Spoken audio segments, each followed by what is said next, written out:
Welcome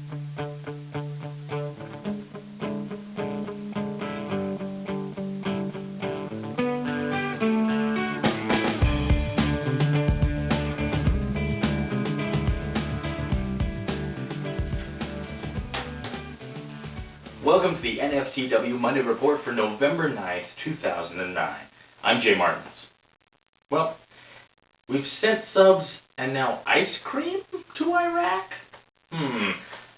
New York Times described the 6,300-acre U.S. military installation dubbed the Joint Base Balad back in September, and that houses over 20,000 American troops. It's got its own power plants, fire stations, water treatment plants, all the amenities of home. Now, just recently, in addition to the subway that they already had, they opened a Dairy Queen so they can get the hot eats with some cool treats. As well, this is your tax money well spent. Ice cream in the desert. Spare no expense, right? Except, the sad thing is, this Joint Base Balad is located and is surrounded by a whole bunch of smaller local towns, and they have, they got nothing. They got no electricity, no sanitation, no transportation, and then this base, it's a restricted area. Only Americans are allowed in it, so none of these surrounding locals can actually enjoy any of the amenities. It's soldiers only. Now, I understand there's some security risks, but come on. Every Friday, can't you just, let everybody into the pool? It's all about being a good neighbor, right? 6 years is a long time to live somewhere and not invest in your community, especially when you're there for that very reason. Anyways, you kids have a great time enjoying those dilly bars. Excellent. Well, we have some very serious news here. In the health sector, we've heard about the swine flu, but unfortunately, there is a new flu that we need to be aware of and we need to be prepared for. It is the bear flu.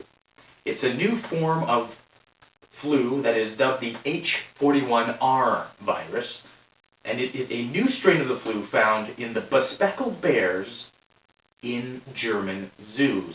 Now, it hasn't been reported in any human cases yet, but in Germany, all of the bespectacled bears, especially the female ones, have contracted this bear flu. Now, the bear flu starts with standard flu-like symptoms and then causes all of the bear's fur to fall out.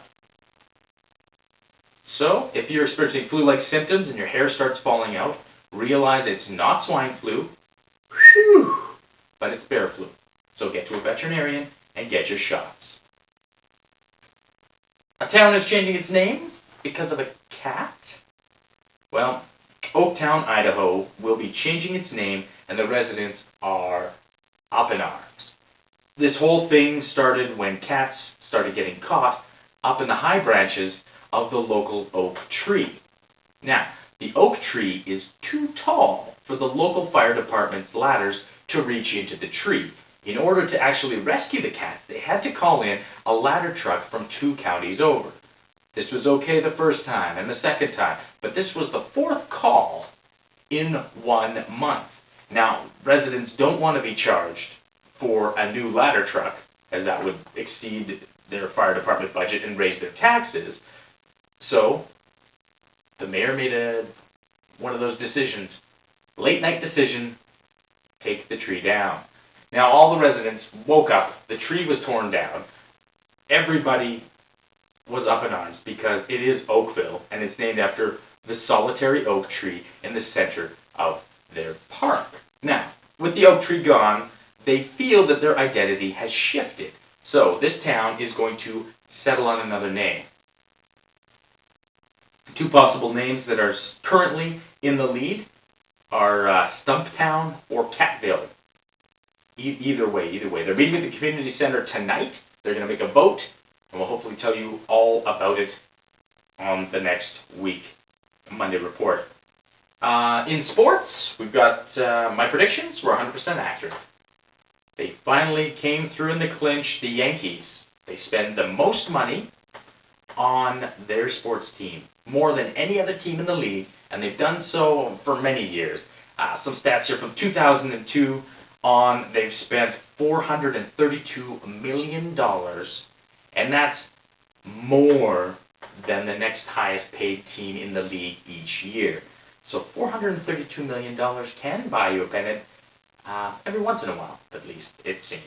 And finally, if you're looking for a snack or maybe just a comfortable pair of shoes, I know where you can find those both in the same place. Bread shoes. Oh, these delicious loafers are hitting the country by storm. You can also find them in multigrain, they've got rye, and they've even got small little loaves for the feet of the children. Thanks for watching. I'm Jay Martens for NFTW, Channel 33's Monday Report. Be safe and have a good week.